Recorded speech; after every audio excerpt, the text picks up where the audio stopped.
DGFI প্রসঙ্গে একটু বলা দরকার যে ডিজিএফআই কিন্তু সেনাবাহিনীর অধীনে নয়, সেনাপ্রধানের অধীনে নয়। মানুষ এই জন্য ডিজিএফআই অপকর্মের জন্য সেনাপ্রধানকেও মানুষ অপরাধী সাব্যস্ত করে, কিন্তু সেনাপ্রধানের কোনো এখতিয়ার নেই ডিজিএফআই সম্পর্কে। ডিজিএফআই সরাসরি প্রধানমন্ত্রীর আন্ডারে, সরাসরি প্রতিরক্ষা মন্ত্রণালয়ের একটা স্থাপনা এটা, এবং এই প্রতিরক্ষা মন্ত্রণালয়ের 3 বাহিনীর থেকে এখানে অফিসার যায়, এবং এটা সরাসরি প্রধানমন্ত্রীর অধীনে। এবং প্রধানমন্ত্রী তার সামরিক উপদেষ্টা যিনি তারেক সিদ্দিকী ছিলেন, তার মাধ্যমে এটা নিয়ন্ত্রণ করতেন সরাসরি। আমাদের চেইন অফ কমান্ড হলো প্রধানমন্ত্রী এবং এই ডিজিএফআই, এর মধ্যে সামরিক উপদেষ্টা বা প্রতিরক্ষা উপদেষ্টা যিনি থাকে উনার মাধ্যমে মূলত কথাবার্তা হয়। প্রধানমন্ত্রী সরাসরি খুব কমই হয়তো কথা বলেন। সেনাপ্রধান শুধু এতটুকুই আছে যে ওখানে অফিসার মনে করেন 3 ভাগের 2 ভাগ সামরিক বাহিনীর। বাংলাদেশের সশস্ত্র বাহিনী যা আছে সেখানে আনুপাতিক হারে 3 ভাগের 2 ভাগ সেনাবাহিনী, আর বাকি 2 বাহিনী হলো 3 ভাগের 1 ভাগ। এই জন্য 3 বাহিনীর স্থাপনা যতগুলো আছে সবখানে অফিসার বা অন্যান্য পদবী সৈনিক এই অনুপাতে পোস্টিং করা হয়। তো ওখানে ডিজি সবসময় সেনাবাহিনী থেকে হয়, ডাইরেক্টরদের বেশিরভাগই সেনাবাহিনী থেকে হয়। একজন এয়ারফোর্সে থাকে, সম্ভবত একজন নেভির থাকে বা থাকে না, ওটা আমি শিওর না, বাট একজন এয়ারফোর্সে থাকে এটা আমি নিশ্চিত। সেনাপ্রধান প্রধানমন্ত্রীর অনুমতি ছাড়া ডিজিএফআই কমপ্লেক্সের ভিতরে ঢুকতেই পারবে না।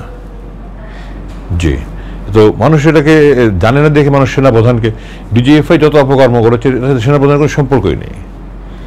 তারা সরাসরি ওখান থেকে আদেশ পায়, প্রধানমন্ত্রীর অফিস থেকে সেনাপ্রধানকে বলা হয় অমুক মেজর জেনারেলকে ডিজি পোস্টিং করো, অমুক ব্রিগেডিয়ারকে ডাইরেক্টর পোস্টিং করো। সেনাপ্রধানের কাজ শুধু এতটুকুই। পোস্টিং করে দেওয়ার পরে তারা ওখানে জয়েন করার পরে সরাসরি ডিজির আন্ডারে চলে যায়, এবং ডিজি উপরের নির্দেশে কাজ করে, যেখানে সেনাপ্রধানের ওরা জানারও সুযোগ নেই কিছু।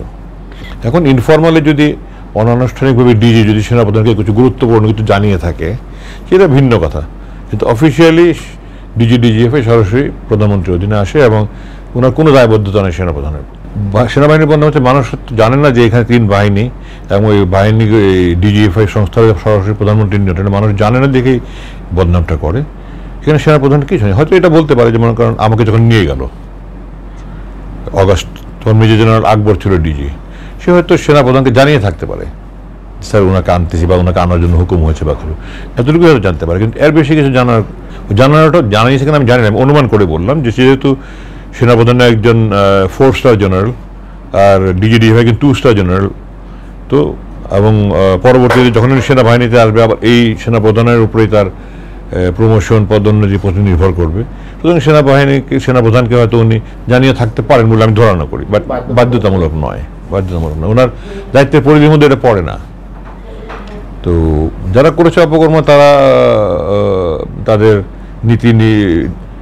সমস্ত নীতি বিসর্জন দিয়ে, নীতি নৈতিকতা বিসর্জন দিয়ে, বিবেক বিক্রি করে তারা করেছে। অন্ধ আনুগত্য কোনোদিনই গ্রহণযোগ্য নয়। এবং আমাদের সেনাবাহিনী তো আছে আনলফুল কমান্ড, আমরা বলি আনলফুল কমান্ড আমি মানতে বাধ্য নই, এবং আমি যদি আনলফুল কমান্ড মানতে অস্বীকার করি আমাকে এর জন্য শাস্তি দিতে পারবে না। কিন্তু আমাদের দেশে তো আইনের মতো চলে না। উপরের দিকে যারা ওনারা যা মনে করেন, প্রধান নির্বাহী যা করেছে 16 বছর, কয়টা আইনগতভাবে করেছে আমাকে বলেন? এত গুম খুন, এত হত্যা, এত নির্বিচারে আপনার বিচার বহির্ভূত হত্যা, এত মিথ্যা মামলা, জুলুম, কতগুলো আইনের মধ্যে দিয়ে হয়েছে।